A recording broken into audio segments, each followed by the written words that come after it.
Hello साथियों, स्वागत है आप सभी का पारस फ्री एजुकेशन में। आज इस क्लास में हम शिक्षक भर्ती स्पेशल पर्यावरण अध्ययन के टॉप 21 क्वेश्चन पढ़ेंगे जो कि एग्जाम में बार बार पूछे जाते हैं। इसलिए आप सभी से रिक्वेस्ट है वीडियो कंप्लीट देखें और आप 21 में से कितने प्रश्नों के सही जवाब दे पाते हैं वो भी आप हमें कमेंट करके अवश्य बताएं। तो चलिए शुरू करते हैं प्रश्न क्रमांक 1 से। इनमें से कौन विषाणु जनित रोग नहीं है? अर्थात ऐसा कौन सा रोग है जो विषाणु या वायरस से नहीं होता? ऑप्शन ए खसरा, option B rabies, option C polio या फिर ऑप्शन डी क्षय रोग। करेक्ट आंसर यहाँ पर ऑप्शन डी के साथ जाएगा।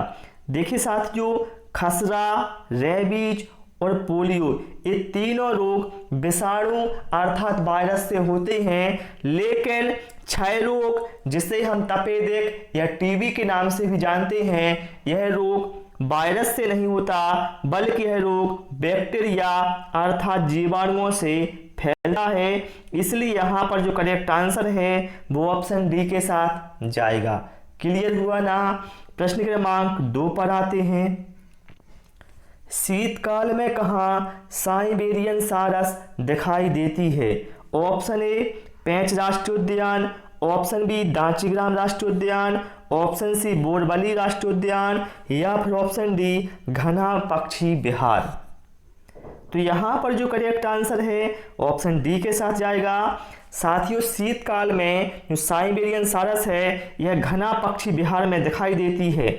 घना पक्षी विहार जिसको हम केवलादेव राष्ट्रीय उद्यान के नाम से भी जानते हैं, ठीक है, यह कहाँ पर है? तो भैया ये है राजस्थान में। ये भी आप नोट कर लें, ठीक है।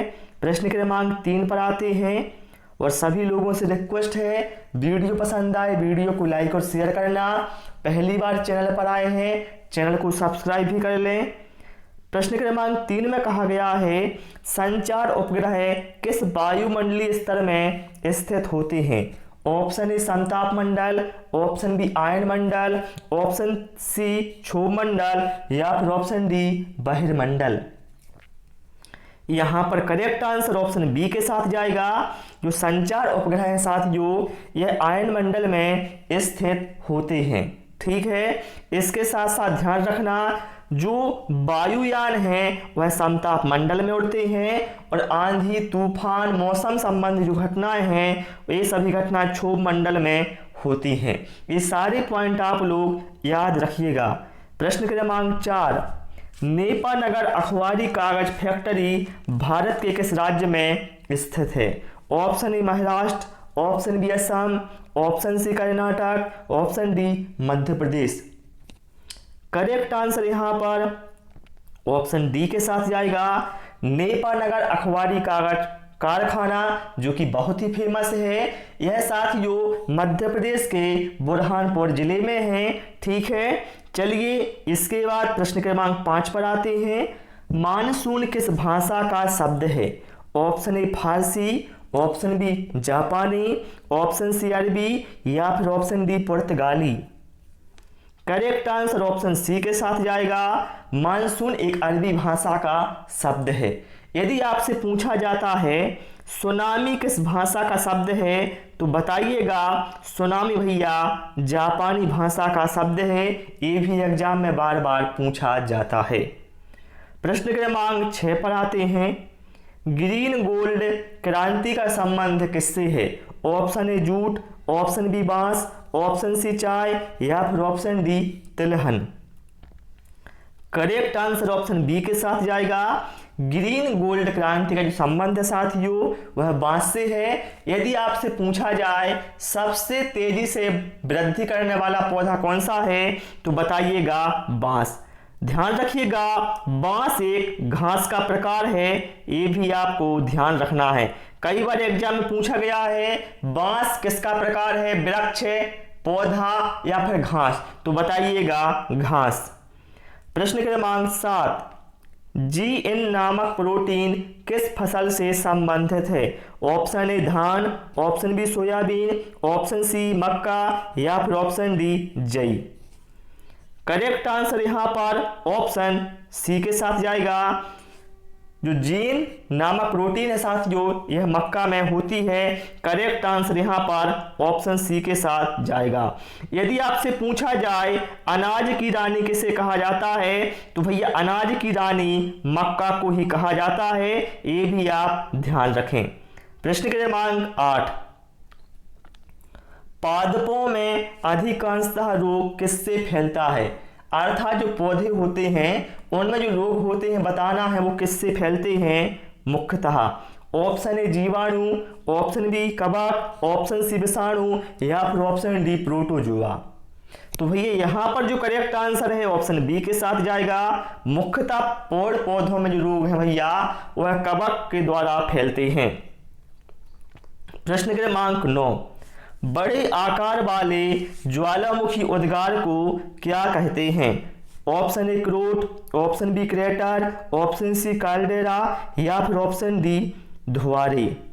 साथियों जो ज्वालामुखी होता है साथियों, जहां से ये जो लावा है निकलता है साथियों, इसको बोला जाता है क्रेटर। क्या बोला जाता है? इसको क्रेटर बोला जाता है। लेकिन साथियों जब इस मुख का आकार बड़ा होता है, ठीक है, छोटा होता है तो इसे हम क्रेटर बोलते हैं, लेकिन जब इसका आकार बड़ा होता है साथियों इस मुख का, तो उसको हम कैल्डेरा बोलते हैं। करेक्ट आंसर ऑप्शन सी के साथ चला जाएगा, ठीक है ना। चलिए प्रश्न क्रमांक 10 पर आते हैं। भारत का सबसे ऊंचा दर्रा कौन सा है? ऑप्शन ए नीति दर्रा, ऑप्शन बी काराकोरम दर्रा, ऑप्शन सी नाथुला दर्रा या फिर ऑप्शन डी जोजिला दर्रा। करेक्ट आंसर यहां पर ऑप्शन बी के साथ जाएगा। भारत का सबसे ऊंचा दर्रा काराकोरम दर्रा है, जो भैया है कहां पर? तो भैया ये लद्दाख में है, ये आप ध्यान रखिएगा। पूछा जाए नीति दर्रा कहां पर है? उत्तराखंड में है। नाथुला दर्रा कहां पर है? सिक्किम में है। जोजिला दर्रा कहां पर है? तो जम्मू कश्मीर में है। इसी तरह से एग्जाम में बार बार आपसे प्रश्न पूछे जा सकते हैं, ठीक है। प्रश्न क्रमांक 11, पृथ्वी को 1 डिग्री देशांतर घूमने में कितना समय लगता है? Option A 1 minute, option B 4 minute, option C 1 घंटा या फिर option D 15 minute. Correct answer option B के साथ जाएगा। पृथ्वी को 1 डिग्री देशांतर घूमने में 4 मिनट का समय लगता है साथियों, ये आपको ध्यान रखना है। प्रश्न क्रमांक 12, आप सभी लोग भी सारे प्रश्नों के आंसर या तो भैया कमेंट करते जाएं या फिर आप अपनी कॉपी में नोट करते जाएं और देखें आप कि आपकी तैयारी आखिर किस प्रकार से चल रही है। भारत का सर्वोच्च खेल पुरस्कार कौन सा है? ऑप्शन ए अर्जुन पुरस्कार, ऑप्शन बी द्रोणाचार्य पुरस्कार, ऑप्शन सी राजीव गांधी खेल रत्न पुरस्कार या फिर ऑप्शन डी मौलाना अब्दुल कलाम आजाद पुरस्कार। करेक्ट आंसर यहां पर ऑप्शन सी के साथ जाएगा। भारत का सर्वोच्च खेल पुरस्कार होता है राजीव गांधी खेल रत्न पुरस्कार, ठीक है। चलिए इसके बाद प्रश्न क्रमांक 13 पर आते हैं। समुद्री जल से नमक किस विधि से तैयार किया जाता है? ऑप्शन ए आसवन, ऑप्शन बी ऊर्ध्वपातन, ऑप्शन सी वाष्पीकरण या फिर ऑप्शन डी क्रिस्टलीकरण। करेक्ट आंसर यहां पर ऑप्शन सी के साथ जाएगा। समुद्री जल से साथियों जो नमक है वह वाष्पीकरण विधि से तैयार किया जाता है। प्रश्न क्रमांक 14 पर आते हैं। बहुत तेजी से घूमने और रेडियो तरंग उत्पन्न करने वाले तारों को क्या कहा जाता है? ऑप्शन ए ग्रह, ऑप्शन बी क्षुद्र ग्रह, ऑप्शन सी पल्सर या फिर ऑप्शन डी क्वासर।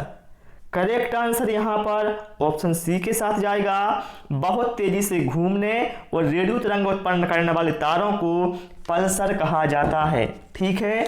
चलिए प्रश्न क्रमांक 15 पर आते हैं। विश्व तंबाकू निषेध दिवस कब मनाया जाता है? ऑप्शन ए 21 फरवरी, ऑप्शन बी 31 मई, ऑप्शन सी 10 दिसंबर या फिर ऑप्शन डी इनमें से कोई नहीं। करेक्ट आंसर ऑप्शन बी के साथ जाएगा। विश्व तंबाकू निषेध दिवस साथियों 31 मई को मनाया जाता है। और पूछा जाए विश्व मानवाधिकार दिवस कब मनाया जाता है तो बताइएगा 10 दिसंबर को। प्रश्न क्रमांक 16, सजीव जगत का सबसे बड़ा संघ कौन सा है? Option A Mollusca, option B Arthropoda, option C Annelida, option D Salientia. Correct answer option B के साथ जाएगा। साथियों, सजीव जगत का जो सबसे बड़ा संघ है वो है आर्थ्रोपोडा। पृथ्वी पर साथियों जितने भी जीव हैं उनमें से साथियों 90% आर्थ्रोपोडा की श्रेणी में आते हैं। ठीक है, चलिए प्रश्न क्रमांक 17, इनमें से कौन सा सुमेलित नहीं है? बताएं कौन सुमेलित नहीं है? बागवानी उत्पादन हार्टिकल्चर, फूलों का अध्ययन फ्लोरिकल्चर, वनों तथा जंगलों का अध्ययन सिल्वीकल्चर, शाक सब्जियों का उत्पादन ओलोरिकल्चर। जरा ध्यान से पढ़ना, इसमें आप लोग बहुत गलती करने वाले हैं। साथियों यहां पर जो करेक्ट आंसर है वो ऑप्शन बी के साथ जाएगा। देखिए साथियों, फूलों का अध्ययन एंथोलॉजी कहलाता है, ना कि फ्लोरिकल्चर। तो हम कह सकते हैं ये क्या है? ये ऑप्शन भी हमारा सही नहीं है, क्योंकि साथियों फूलों का अध्ययन क्या कहलाता है? एंथोलॉजी। लेकिन पूछा जाए फूलों का उत्पादन क्या कहलाता है, तो बताइएगा फ्लोरिकल्चर। दोनों क्वेश्चन अलग अलग हैं, अध्ययन अलग है और उत्पादन अलग है। ठीक है ना। प्रश्न क्रमांक 18 पर आते हैं। प्रकृति का सुरक्षा बाल्ब किसे कहा जाता है? ऑप्शन ए झील, ऑप्शन बी ज्वालामुखी, ऑप्शन सी कुआं या फिर ऑप्शन डी ओजोन परत। करेक्ट आंसर यहां पर ऑप्शन बी के साथ जाएगा। प्रकृति का सुरक्षा बाल्ब ज्वालामुखी को कहा जाता है। ठीक है, यदि आपसे पूछा जाए साथियों पृथ्वी का सुरक्षा कवच किसे कहा जाता है, तो बताइएगा पृथ्वी का सुरक्षा कवच ओजोन परत को कहा जाता है, जो कि समताप मंडल में पाई जाती है। क्योंकि ये क्या है, जो सूर्य से आने वाली हानिकारक पराबैंगनी किरणें होती हैं उनसे क्या है हमारी रक्षा करती है, क्योंकि उनसे क्या है स्किन कैंसर जैसी बीमारियों का खतरा रहता है। प्रश्न क्रमांक 19, मैंग्रोव किसे कहा जाता है? आम के पेड़ का उद्यान, मानव निर्मित वन, लवण कक्ष का एक प्राकृतिक वन या फिर एक प्रकार का पशु। साथियों यहां पर करेक्ट आंसर ऑप्शन सी के साथ जाएगा।